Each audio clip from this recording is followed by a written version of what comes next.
Thank you everyone for joining. This is joining yet another Intentwise webinar. Our goal with these webinars really is to bring you informative and educational content, and we try to have as many experts as we can here. And today I'm joined by Jason Landreau. He's co-founder of Nectar, which is a full-service Amazon agency.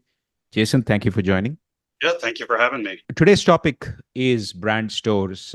It's a huge asset for lots of brands, but we also have a sense that it potentially is probably under leveraged. But Jason today is going to share some specifics around how to get the most out of brand store. And I won't say much about that. Quick comment on logistics. Jason, why don't you introduce yourself and Nectar? And meanwhile, I'm going to share the slide deck and then we can get right in. Yeah, well, thanks again for having me. I'm Jason. I'm one of the founders of Nectar. We're a digital marketing agency with a focus on Amazon. We have a full creative studio in Denver, Colorado. So we do photo, video, graphic design work, copywriting, SEO. We also do marketplace management and ads management, and then we have some other services as well. But we have a real focus on creative and creative performance, and have really built a lot of Amazon brand stores and have seen really a lot of great results leaning into brand stores over the years. And we take a really data-driven approach is I think what has set us apart. All right, Jason, are we ready to roll on the slide deck here? Let's jump right in. Yeah, so I presume most of you who are on here know what a brand store is, but it's basically your website on Amazon. And there's a few things that I'll say about this. And so every example in the slide is a sample that Nectar has done. And this is actually, I think, the most recent one, if you go back to Shark and Ninja that we just did actually on the premium builder. But a lot of brands historically have treated their brand store like a catalog, and it's not. It functions like a D2C site. You can access the brand store by clicking on the hyperlink brand name under the title. In premium beauty, for example, it's actually a logo. Amazon has provided more and more ways to get to the brand store through store spotlight ads, logos showing up in search, Amazon posts. There's a myriad of ways that consumers can now get to the brand store. Amazon has published data that an optimized store has higher average order value and units per order than the account as a whole. So they see the value in getting consumers to shop on brand stores, and they've made it easier to buy on brand stores by having shoppable widgets, more direct add to cart. So it's really gravitating towards more and more every year to a website-like experience. But it's a great way to curate the shopping experience in the way that you want. You really have to play within a strict sandbox on a PDP in terms of your image carousel, the bullet points, the title, A+ content. It's all relatively formulaic. Whereas on a brand store, you can more or less do whatever you want. Yes, you can't customize it like you would your own direct-to-consumer site, but you can tell the story, you can merchandise anyway. So in line with what I was just saying, the power of customizing your brand store is that you can control the path to purchase, which is a big mistake that a lot of brands make. They throw up just a bunch of categories. They don't make their homepage shoppable. And as a result, you just start encouraging consumers to click around, not purchase. And there's a difference. So you have all the data about what people are buying from you. That's in your retail analytics or in your business reports if you're on Seller Central, but you have that from off Amazon as well. If you're selling in brick and mortar retail or on your own direct to consumer site, and you should leverage that information to figure out how to curate or merchandise your brand store. So that means it should be a mix of best-selling products and categories, or even bringing in a section for new arrivals if you're getting enough traffic. A brand store is not going to magically sell products that don't sell because it's not magic, right? But it will help get your product's visibility. It's a great way to get people to buy more from your brand. So strategically placing products next to each other that can be purchased together. So you have that data in market basket analytics. You might have that from retail. There's a variety of places where you can get that data from to really inform your merchandising strategies. And again, because you control the shopping experience in the brand store, it's a great way to get people to buy more from you. That being said, a company, this is a good dichotomy here between Bricks and Earth Rated. Bricks is relatively expensive. The starting price point is about $200, goes all the way above $1,000. On Earth Rated, much lower price point, right? Everything around 15 to $40 with bricks, we're not expecting a huge increase in average order value. Rather, we're going to drive more confidence in purchasing, right? It's a luxury brand, it's premium, so you want to show off the premium in the store, to do by good design and incorporating the right photography and videography assets that they have. And so the goal is to then move the products that we want to move, that we know people will buy. The BY Ulysses is by far and away the best selling collection, which is why you see it front and center. Whereas with Earth Rated, their focus was also to push toys. I actually think this is a sub page for them, but if you go to their homepage, you'll see that the poop bags are front and center. And so they were merchandised well to still push the best selling products. Because again, you shouldn't try to fit a round peg into a square hole when it comes to a brand store. Instead, you know what people are most likely to buy. Your job is to get them there as seamlessly as possible while trying to get them to buy other related items along the way. And then another big mistake that brands make is, this is an example of a homepage, but on the sub pages especially, they don't do any real design elements. Maybe they throw up a banner and products. Well, it's good to get to products quickly. You also want to tell a story, tell people what they should buy and why. And that's especially true if you have multiple products that are similar. You don't want to just dump all of your similar products on a subpage. Rather, you want to steer people to what they are most likely to buy, so that they don't have analysis paralysis. If you have, 5 options around $75, you should pick one, to the extent they're the same general product, and you're not introducing friction into the shopping experience. But again, you should be incorporating visual elements to help tell the story of the brand and the product category on each subpage. So I've talked about this a little bit, but you really want to use data to build your store. So that should come from the store insights themselves, which you can see it's in the advertising console, it's the heart and the shield. And then you can click. When you click that, all your brands will come up that are associated with the advertising account, and you can actually click into store insights. And there are very, very granular insights that you can see: sales by page, visits by page, in addition to the aggregate store performance. You can see which products are selling the best, and then you should cross-reference that with your retail analytics or business reports to see, are we featuring our best-selling products? Are we leaving some of them off? Are there products that are in the middle of the pack that could come up? You should also then layer in some of your brand analytics data with Market Basket, for example, to see, are you presenting the right combinations of products that people buy together. So there's a lot of different data that you should layer in to figure out how to curate your store. Another big part of that is the sitemap. A lot of brands think they need to use their brand store to sell every product. It is my opinion, based on the vast amount of brand stores that we've done, that unless you don't have a direct to consumer site, you should not use your brand store to sell everything that you have on your Amazon catalog. Instead, you should, unless your catalog is small, seamlessly fit into a sitemap that doesn't need to be expanded in terms of the more button, or in regard to the more button. And instead, you should really curate the best selling products by category, and then anything that is complementary to those products to help build the basket. Because you should use your direct to consumer site, unless you have some other objective, to be able to push all of your products.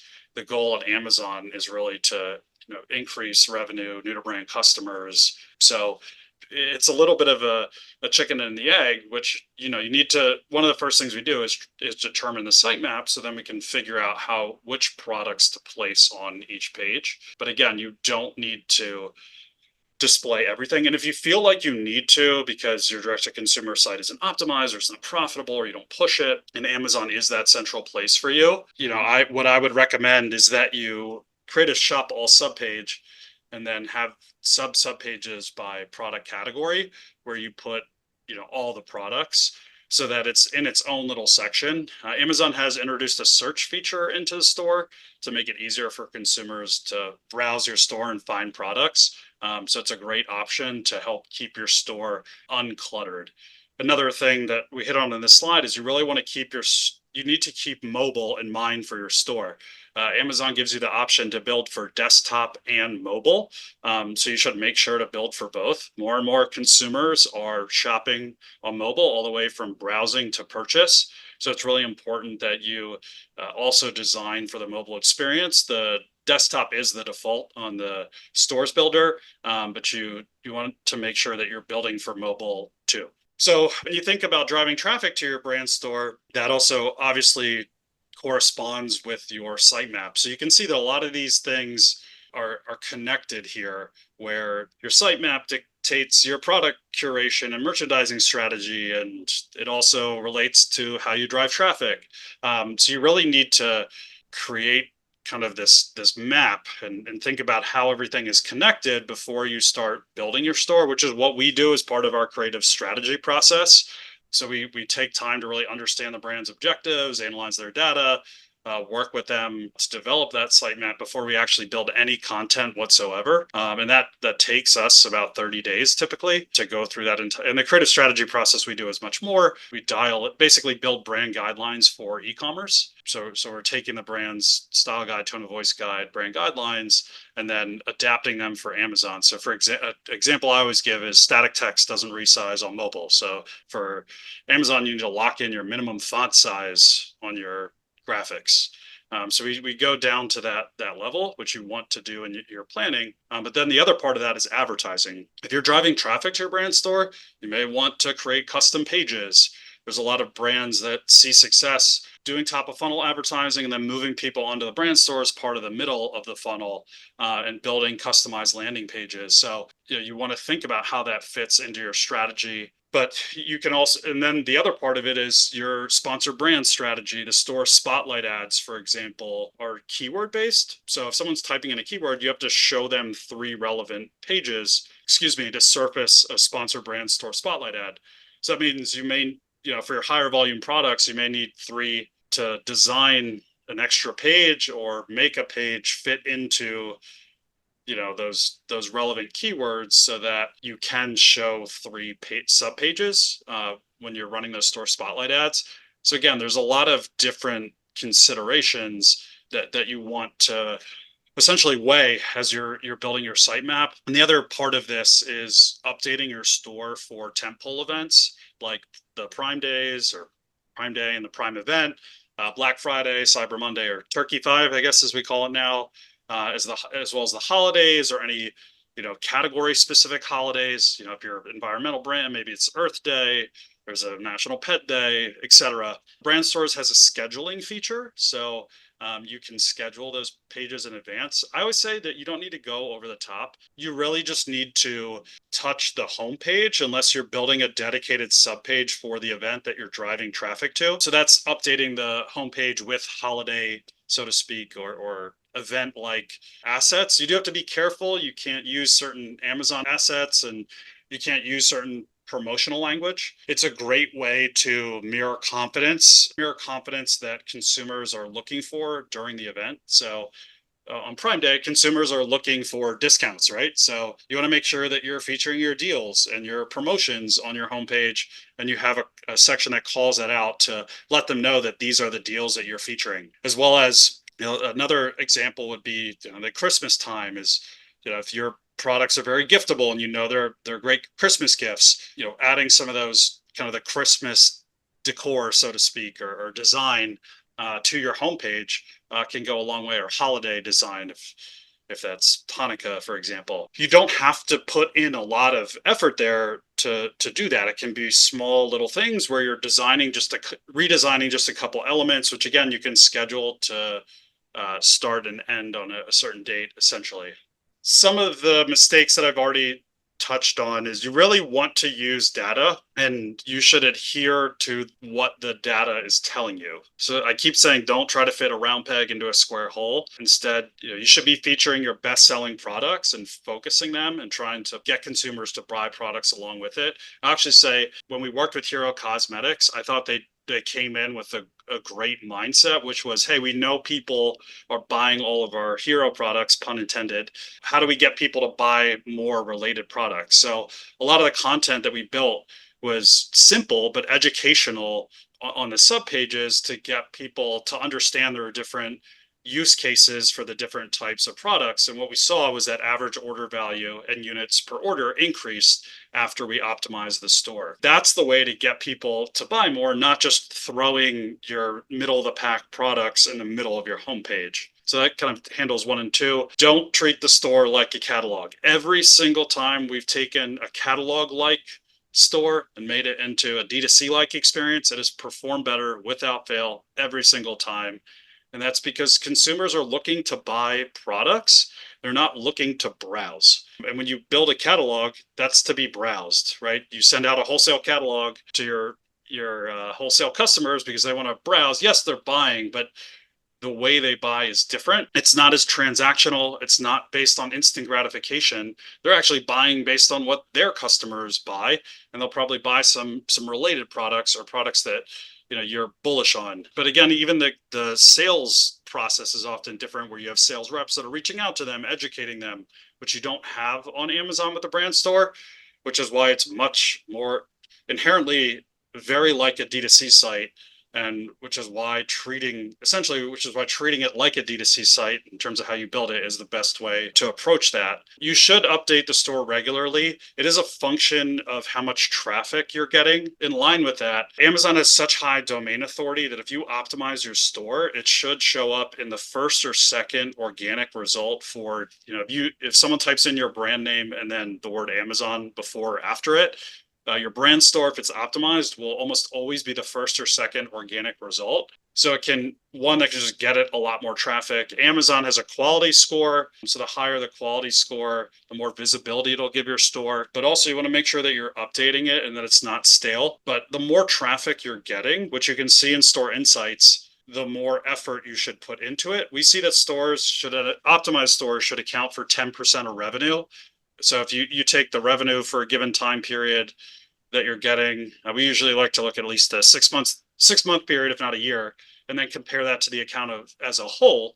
It should be at least 10% of the total revenue. If it's not, that means there's room for improvement. We have stores that are as high as 30-35%, which are usually the higher priced items. I will say that if you're doing significant revenue and you're at like 2-3%, you're not going to jump up to 10% right away. That would be the only caveat there. But the more that you update it, the fresher you keep it, the more people also know to visit it, right? Because you see more branded traffic on your brand store. So letting those people know that you update it or showing those people that you update it regularly will give them a reason to keep coming back. And as I hit on before, you have to optimize for mobile because over half the sessions or glance views are on mobile based on the data that Amazon has released. You want to be at least 10% of your overall revenue. And the way that Amazon attributes revenue to the brand store is based on a 14-day attribution window. I think that some people might say, hey, well, they went to the PDP, then the brand store, and they bought from the PDP. And how do we know? You don't. That's the answer. What I will say is that what you will see when you optimize your store is that your sales will go up, right? And that's what you can measure, and that you can correlate that as that percentage of your total sales that's being attributed to the brand store goes up, your total sales should be going up too. And maybe that's not a 1-for-1, but it should be, there should be a strong correlation there. And then the other thing that you should be seeing are the increases in units per order and average order value, as well as new to brand purchases. I think a big thing to track as well to see how impactful your updates to the store are, especially if you're doing a larger overhaul, is are you getting more organic traffic? So in the Store Insights, Amazon break down paid traffic versus organic traffic and off Amazon. Are you getting basically more and more unpaid traffic, whether it's off Amazon or on Amazon? That's a signal that, assuming you are, after you've done a big optimization, that it's worked. That being said, that doesn't mean you need to do full scale overhauls every year. Updating your store frequently, you need to do an overhaul more than every few years, unless you go through a rebranding or have a meaningful catalog update. Eventually content becomes outdated and you need to update it. But if you're keeping on top of making the more minor changes, you won't have to do full scale updates. And I'll say part of it is also building a process internally to know when to do the updates. For example, we're basically a month away from Black Friday. If you haven't started working on the updates for your brand store for Black Friday soon, I would say within the next week or two, you're going to be SOL when it comes to actually getting that work done. So part of it is building a process to make sure you're doing on top of the things you need to do ahead of time. Because as everyone knows, it's a lot of work to update any website kind of platform. So you need to make sure you're giving your team enough time to do that work. We've done a lot of brand stores. It's something you can do in-house. What I will say is we bring a lot of technical expertise. The more revenue you're driving on Amazon, the more you would get out of working with an agency like ours. I would say that if you've already done a good job in optimizing your brand store, then you probably don't need to work with an agency. It also depends where your product is at and its life, or your brand is at in its life cycle. So for example, in this one, Ninja and Waterpik are very established, whereas Water Drop is very established in Europe and trying to penetrate the US market. So, part of that is like the positioning and how do we bring it to market and educate people. The more you're in the latter category of being a challenger, a new entrant, the more you also might get out of working with an agency. But at the same time, obviously, Ninja and Waterpik are established, but they still have gotten a lot of benefit out of working with us. The more traffic and revenue you're doing on the whole, the more you're going to get from your brand store. It really is that simple. People always ask me, when should I focus on my brand store? I would say if you're doing more than $2 to $3 million a year on Amazon in top line revenue, you should be paying attention to your brand store at a minimum. And if you're doing over $10 million a year, it needs to be part of your plan because it can really help you meet your annual sales goals. And to the extent you're actually utilizing it as a platform to increase sales. And we have some QR codes here that you can scan. We have a graphic design portfolio on our website. We also have a bunch of case studies that we've done. There's probably 5 to 7 on brand stores alone that we've published on our website. Yeah, this is great. Again, I just want to call out that the website for Nectar is thinknectar.com, right? So just Yeah, FYI. there's a lot of nectars out there. Say it again. Sorry. There's a lot of nectars. We got a mattress company, a loyalty points That's company. right. Well, thank you so much, Jason. There's a couple of questions here, but I'm going to start with one question I had. I want to tie it back to kind of where Amazon is going with their content, right? There's so much emphasis on video content, all right? So can you touch on what that means when a brand is thinking about their brand store? Should there be heavy video emphasis? If so, obviously building video content is not cheap. And of course, there's this whole AI thing that's going on. Any insight into what you do with video content? Yeah, video content is great for showing, when it comes to a brand store, is great for showing off the diversity of your catalog, as well as any of your unique value propositions. So we often have a video that's very prominent. There's a couple things. Videos obviously aren't really shoppable, so you don't want to go overboard with videos. And you also don't want to ask people to watch too many videos. You really should only have a couple on your brand store. Think about one on your homepage, and maybe one on some of your best-selling pages. If your product's very, very technical, maybe just explaining that it's easy to set up or addressing those technical questions simply if you can, or if it's like there's a major sizing issue and people want the confidence of how to size it, give them a quick video. But I think you need to balance video. It can be powerful, but you don't want it to be overwhelming and get in the way of people buying. One thing that stuck out for me is your benchmark metric of like 10% of sales or more should be attributed to brand store. It's a good benchmark for, I guess, brands to look at in assessing whether they should invest in brand store or not. This is from Subrata Day. How do you measure the efficacy of the storefront updates? And can you talk a bit more on the importance of A+ content and how to measure the efficacy there as well? So taking the first question, we like to give it at least 30 days post publishing the update. So you should compare the same time period. What can get difficult in terms of the metrics, so looking at average order value, units per order, sales, traffic for 30 days after you publish and the 30 days before. What can get tricky that we have to do often is normalize for variances in ad spend. So if you spend a lot more money and push a lot more traffic, or if there's a tentpole event after you've published during the 30-day period, you have to discount those days or try to normalize, like bring up the the pre-day period for the same amount of days somehow. So depending on what's going on, you may have to do some tricks, so to speak, to not tricks, but you may have to do some more advanced math to normalize for meaningful variances like ad spend or temple events. Another question, you touched on this in a couple of slides, but perhaps zoning in, given the broad amount of data provided on the storefront insights, what are the key data points you recommend we always look at? I'm sorry I didn't answer the A plus question. That one's more difficult. They don't give a lot of data. You can do some split tests and they'll tell you what performs better, they being Amazon. It's also tough. I don't know how much they can give you. I'm a big proponent that when it comes to premium, it's all about getting people to buy more with the shoppable product modules and getting them to the brand store with the brand story. I wish there were more data available for A plus content. It's my hope that there will be as Amazon continues to evolve. If there were robust insights like store insights, that would be fantastic and allow us to make much more data driven decisions. But again, I think it all comes down to cross selling and upselling with the A plus content. Unless you have a really high volume product, then you might want a little more product education. And then the key metrics, you have to define that for your brand. If you're a consumable brand, right, you're going to be focusing on subscriptions. So how do you drive more subscriptions? How do you get people to buy the more expensive version?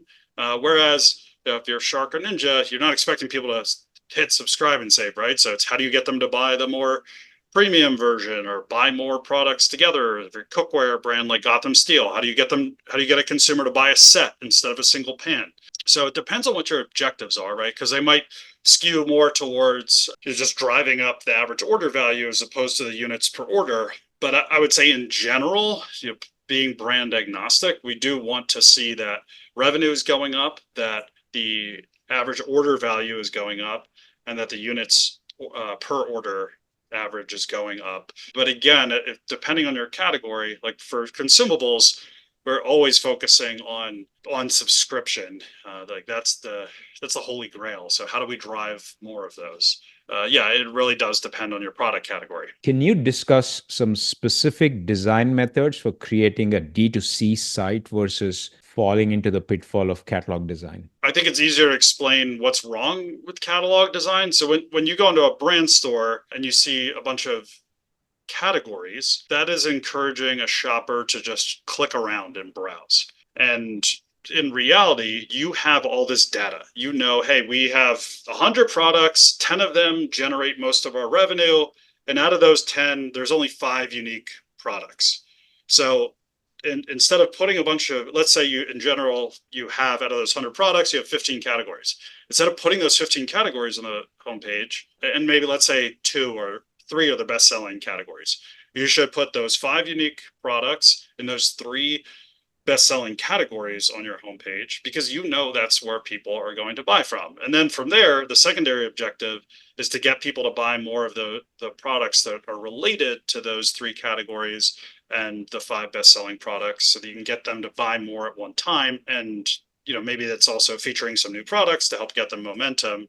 And then when it comes to the design, the layout should be a mix of something about your brand, whether that's video content or highlighting your value props or giving people confidence that you're the market leader and you've built a brand they should trust, with shoppable products, as well as some categories for people to drill down. So thinking about it from a sales, like driving direct sales, like you would on a direct to consumer site, is how you should approach designing the store at the wireframe, essentially, as opposed to just here's all of our categories and products, shop around and see what you like. Which is kind of what I would call the catalog method. If there's one thing everyone listening here should go and do as soon as they step away from this webinar, what should that be? Yeah. So if you're running deals or have holiday products that sell more during holidays, which I presume is most brands fall into that category, you should think about how you're going to feature those deals on your homepage, and making sure that you're pushing those products that sell the most on your homepage. You can pretty easily redesign your homepage. It might not be optimal, but you can move some product modules around and have a deal section so that you can kind of promote those top selling items. I think that's really low lift, high potential reward, where you can spend less money getting on ads to get people to those PDPs, and instead, get more people to those deal pages that are coming to your brand store. Yes, and I think that's what we have got in terms of questions. And yeah, thinknectar.com is Jason's agency website. Thank you so much. It was super informative. Like I'd mentioned before, we'll send out the recording after to everyone that registered and or attended. Again, very insightful. Appreciate the time, Jason. And thank Yep. you everyone for joining. Thanks for having me.